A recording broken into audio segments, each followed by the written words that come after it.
வணக்கம். ஒரு தீப்பொறி பிரதான செய்திகளுடன் இணைந்திருக்கின்றோம். உங்களோடு இணைந்திருக்கும் நான் சகாயதவன் ஹேமதேவன். முதலில் தலைப்புச் செய்திகள். உலகில் மிக குறைந்த பயங்கரவாத அச்சுறுத்தல்கள் உள்ள நாடுகளில் ஒன்றாக இலங்கை பெயரிடப்பட்டுள்ளது. இம்முறை உள்ளூராட்சி தேர்தலில் 1,55,976 புதிய வாக்காளர்கள் தகுதி. சீனியின் விலை குறைவு. மணல் தட்டுப்பாடு காரணமாக கட்டட நிர்மாணத்தில் பாரிய வீழ்ச்சி. மேன்முறையீட்டு நீதிமன்றத்திற்கு 3 புதிய நீதிபதிகள் நியமனம். தொடர்பான உள்நாட்டு செய்திகள். உலகில் மிக குறைந்த பயங்கரவாத அச்சுறுத்தல் உள்ள நாடுகளில் ஒன்றாக இலங்கை பெயரிடப்பட்டுள்ளது. உலகில் மிக குறைந்த பயங்கரவாத அச்சுறுத்தல்கள் உள்ள நாடுகளில் ஒன்றாக இலங்கை பெயரிடப்பட்டுள்ளது. 2024 ஆண்டில் உலகளாவிய பயங்கரவாதத்தின் தாக்கம் குறித்து நடத்தப்பட்ட பகுப்பாய்வுகளின் அடிப்படையில் 2025 ஆண்டுக்கான உலகளாவிய பயங்கரவாத குறியீட்டால் பட்டியல் ஒன்று வெளியிடப்பட்டுள்ளது. பொருளாதார மற்றும் அமைதிக்கான சர்வதேச நிறுவனத்தினால் பயங்கரவாதத்தின் தாக்கத்தின் அடிப்படையில் நாடுகளை தரவரிசைப்படுத்துதல் இந்த உலகளாவிய பயங்கரவாத குறியீட்டால் மேற்கொள்ளப்படுகிறது. உலக மக்கள் தொகையில் 99.7% மக்களை உள்ளடக்கிய 163 நாடுகளுக்கு பயங்கரவாதத்தின் தாக்கத்தை பகுப்பாய்வு செய்து உலகளாவிய பயங்கரவாத குறியீடு வெளியிடப்பட்டுள்ளது. அதன்படி உலகில் அதிக பயங்கரவாத ஆபத்து உள்ள நாடாக புர்கினா பாசோ முதலிடத்தில் உள்ளது.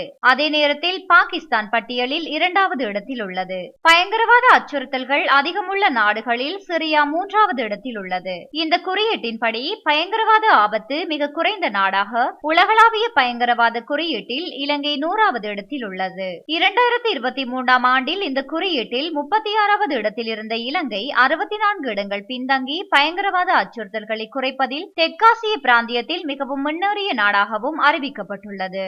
தெற்காசிய பிராந்தியத்தில் கடந்த 5 ஆண்டுகளில் எந்தவொரு பயங்கரவாத தாக்குதல்களும் பதிவாகாத நாடுகளாக இலங்கை மற்றும் பூட்டான் பெயரிடப்பட்டுள்ள நிலையில் 2019 முதல் பயங்கரவாத அச்சுறுத்தல்கள் தொடர்ந்து குறைந்து வருவதாக குறித்த அறிக்கையூடாக சுட்டிக்காட்டப்பட்டுள்ளது. இம்முறை உள்ளூராட்சி தேர்தலில் 1,55,976 புதிய வாக்காளர்கள் வாக்களிக்க தகுதி பெற்றுள்ளனர். இம்முறை உள்ளூராட்சி தேர்தலில் 1,55,976 புதிய வாக்காளர்கள் வாக்களிக்க தகுதி பெற்றுள்ளதாக தேர்தல் ஆணைக்குழு தெரிவித்துள்ளது. கடந்த ஆண்டு நடைபெற்ற பாராளுமன்ற மற்றும் ஜனாதிபதி தேர்தலுக்கு தகுதி பெற்றவர்களுக்கு மேலதிகமாக இந்த புதிய வாக்காளர்கள் தகுதி பெற்றுள்ளதாக தெரிவிக்கப்படுகிறது. 2024 அக்டோபர் 1ஆம் திகதி மற்றும் 2025 பிப்ரவரி 1ஆம் திகதிகளில் சான்றளிக்கப்பட்ட துணை வாக்காளர் பட்டியலின்படி புதிய வாக்காளர்கள் உள்ளூராட்சி தேர்தல்களில் வாக்களிக்க தகுதி பெற்றுள்ளதாக தேர்தல் ஆணைக்குழு தெரிவித்துள்ளது. அதன்படி இந்த ஆண்டு உள்ளூராட்சி தேர்தலுக்கு 1,72,96,330 வாக்காளர்கள் தகுதி பெற்றுள்ளதாக தெரிவிக்கப்பட்டுள்ளது. இதற்கிடையில் உள்ளூராட்சி மன்ற தேர்தலுக்கான அனைத்து ஆரம்ப ஏற்பாடுகளும் ஏற்கனவே முடிக்கப்பட்டுள்ளதாக தேர்தல் ஆணைக்குழு தலைவர் RMAL ரத்நாயக்க தெரிவித்தார். இதற்கிடையில் உள்ளூராட்சி மன்ற தேர்தலுக்கான தபால் வாக்கு விண்ணப்பங்களை ஏற்றுக்கொள்வது நாளை முடிவடையும் என்று தேர்தல் ஆணைக்குழு தெரிவித்துள்ளது. அதன்படி தபால் மூலம் வாக்களிக்க தகுதியுள்ள அனைத்து வாக்காளர்களும் நாளைய தினத்திற்கு முன்னர் தங்கள் விண்ணப்பங்களை சம்பந்தப்பட்ட மாவட்டத்தின் தேர்தல் அதிகாரியிடம் சமர்ப்பிக்கலாம் என்று தேர்தல் ஆணைக்குழு மேலும் தெரிவித்துள்ளது. சீனியின் விலை குறைவடைந்துள்ளது. உள்நாட்டு சந்தையில் சீனியின் மொத்த விற்பனை விலை வீழ்ச்சியடைந்துள்ளதாக மொத்த விற்பனையாளர்கள் தெரிவித்துள்ளனர். தற்போது இறக்குமதி செய்யப்பட்ட 1 கிலோகிராம் வெள்ளை சீனிக்கான மொத்த விற்பனை விலை 215 ரூபாவாகவும் 1 கிலோகிராம் உள்நாட்டு சிவப்பு சீனிக்கான மொத்த விற்பனை விலை 260 ரூபாய் வரையிலும் குறைந்துள்ளதாக மொத்த விற்பனையாளர்கள் சுட்டிக்காட்டியுள்ளனர். 3 மாதங்களுக்கு முன்னர் இறக்குமதி செய்யப்பட்ட 1 கிலோகிராம் வெள்ளை சீனியின் விலை 260 ரூபாவாகவும் 1 கிலோகிராம் உள்நாட்டு சிவப்பு சீனியின் விலை 290 ரூபாவாகவும் காணப்பட்டதாக மொத்த விற்பனையாளர்கள் தெரிவித்துள்ளனர். விசேடமாக 10 லட்சம் மெட்ரிக் டன் வெள்ளை சீனி ஏற்றுமதி செய்ய இந்திய அரசு அனுமதி வழங்கியதன் காரணமாக நாட்டுக்கு வெள்ளை சீனி குறைந்த விலையில் இறக்குமதி செய்யப்படுகின்றமையே வெள்ளை சீனிக்கான மொத்த விலை குறைந்தமைக்கு காரணம் என இறக்குமதியாளர்கள் மற்றும் மொத்த விற்பனையாளர்கள் தெரிவித்துள்ளனர். தற்போது சந்தையில் 1 கிலோகிராம் வெள்ளை சீனி 225 ரூபாய் என்ற அடிப்படையில் சில்லறை விலைக்கு விற்பனை செய்யப்படுவதுடன் சிவப்பு சீனி 1 கிலோகிராம் 280 ரூபாய் முதல் 285 ரூபாவுக்கும் இடையில் சில்லறை விலைக்கும் விற்பனை செய்யப்படுவதாக வர்த்தகர்கள் தெரிவிக்கின்றனர். அந்நிய செலாவணியை செலவு செய்து இவ்வாறு வெள்ளை சீனியை இறக்குமதி செய்வதற்கு தொடர்ந்து வாய்ப்பளித்தல் மற்றும் உள்நாட்டு சிவப்பு சீனியின் நுகர்வு வீழ்ச்சியடைந்துள்ளமை தொடர்பில் அதிகாரிகள் அதிக கவனம் செலுத்த வேண்டும் என்றும் மொத்த விற்பனையாளர்கள் வலியுறுத்தியுள்ளனர். நாட்டில் தற்போது நிலவும் மணல் தட்டுப்பாடு காரணமாக கட்டட நிர்மாணத்தில் பாரிய வீழ்ச்சி ஏற்பட்டுள்ளது. நாட்டில் தற்போது நிலவும் மணல் தட்டுப்பாடு காரணமாக கட்டட நிர்மாண கைத்தொழில் பாரிய வீழ்ச்சி கண்டுள்ளதாக கட்டட நிர்மாணத்துறை வட்டாரங்கள் தெரிவிக்கின்றன.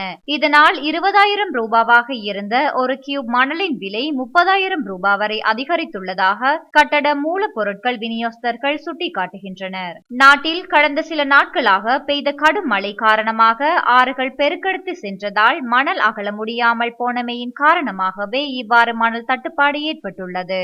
மணல் தட்டுப்பாடு காரணமாக சிறிய மற்றும் பாரிய அளவிலான நிர்மாண பணிகள் இடைநிறுத்தப்பட்டுள்ளதாகவும் இதனால் சில கட்டட நிர்மாண மூலப்பொருட்கள் விநியோகஸ்தர்கள் அவர்களின் வியாபார நிலையங்களை கூட மூடும் நிலைக்கு தள்ளப்பட்டுள்ளதாகவும் தெரிவிக்கப்படுகிறது. கடந்த காலப்பகுதியில் சுத்திகரிக்கப்பட்ட கடல் மணலுக்கு சிறந்த கேள்வி இருந்த போதும் தற்போது கடல் மணலின் விலையும் அதிகரித்துள்ளதால் கட்டட நிர்மாண மூலப்பொருள் விநியோகஸ்தர்கள் பாரிய நெருக்கடியை எதிர்நோக்கியுள்ளனர். அதேபோன்று அதற்கு நிகராக குறைந்த விலைக்கு விற்பனை செய்யப்பட்ட சுத்திகரிக்கப்படாத மணலின் விலையும் சடதியாக அதிகரித்துள்ளது. இது தொடர்பில் அரசு விரைவாக கவனம் செலுத்தி உரிய நடவடிக்கைகளை உடனெடுக்க வேண்டும் என கட்டட நிர்மாண மூலப்பொருள் விநியோகஸ்தர் ஒருவர் தெரிவித்துள்ளார். அத்தோடு நாடு பூராகவும் தடையில்லா மணல் விநியோகத்தை முன்னெடுப்பதற்கு சம்பந்தப்பட்ட அரசு தரப்பினருடன் பேச்சுவார்த்தையை ஆரம்பிப்பது அவசியம் என்றும் அவர் மேலும் தெரிவித்துள்ளார். மேன்முறையீட்டு நீதிமன்றத்திற்கு புதிய 3 நீதிபதிகள் நியமிக்கப்பட்டுள்ளனர். மேன்முறையீட்டு நீதிமன்றத்திற்கு 3 புதிய நீதிபதிகள் நியமிக்கப்பட்டுள்ளனர். அவர்கள் இன்று ஜனாதிபதி செயலகத்தில் ஜனாதிபதி அனுரகுமார திசாநாயக்க முன்னிலையில் பதவி பிரமாணம் செய்து கொண்டனர். அதன்படி மேல் நீதிமன்ற நீதிபதிகளான WKSU பிரேமசந்திர, A பிரேமசங்கர் ஆகியோர் மேன்முறையீட்டு நீதிமன்றத்திற்கு புதிய நீதிபதிகளாக நியமிக்கப்பட்டுள்ளனர். இந்நிகழ்வில் ஜனாதிபதியின் செயலாளர் கலாநிதி நந்திக சனத்குமார் நாயக்கவும் கலந்து கொண்டார். தொடர்பான வெளிநாட்டு செய்திகள். சீனாவில் உள்ள பிரபல ஜியுவான் ஆலயத்தில் உள்ள பூனையின் ஆசீர்வாதத்திற்காக ஆலயத்தில் பக்தர்கள் குவிந்து வருகின்றனர். சீனாவில் உள்ள பிரபல ஜியுவான் ஆலயத்தில் உள்ள பூனையொன்று பொதுமக்களுக்கு ஆசீர்வாதம் வழங்கும் காணொளியொன்று பலரின் கவனத்தை ஈர்த்துள்ளது. சீனாவின் சுஜோவில் உள்ள ஜியுவான் ஆலயத்திற்கு வருகை தரும் பக்தர்கள் அங்குள்ள பூனையை சந்திப்பதை வழக்கமாக கொண்டுள்ளனர். இந்த ஆலயத்தில் உள்ள பூனையின் கழுத்தில் ஒரு தங்க நிற சங்கிலியும் அணிவிக்கப்பட்டுள்ளது. மக்களை வரவேற்க தன் பாதத்தை நீட்டி ஹைஃபை போன்று செய்யும் இந்த பூனையின் காணொளிகள் சமூக வலைதளங்களில் வைரலாகி வருகிறது. இவ்வாறு குறித்த ஆலயத்தில் உள்ள பூனையிடம் ஆசீர்வாதம் பெறுவதன் மூலம் அதிர்ஷ்டம் நம்மை தேடி வரும் என்று நம்பப்படுகிறது. அத்துடன் உள்ளூர்வாசிகள் மட்டுமின்றி வெளிநாட்டினரும் இந்த பூனையை சந்திக்க ஜியுவான் ஆலயத்திற்கு வருகை தருவதாக தெரிவிக்கப்படுகிறது. இத்துடன் இன்றைய பிரதான செய்திகள் நிறைவடைகின்றன. தொடர்ந்தும் ஒரு தீப்பொறி செய்திகளுடன் இணைந்திருங்கள். வணக்கம்.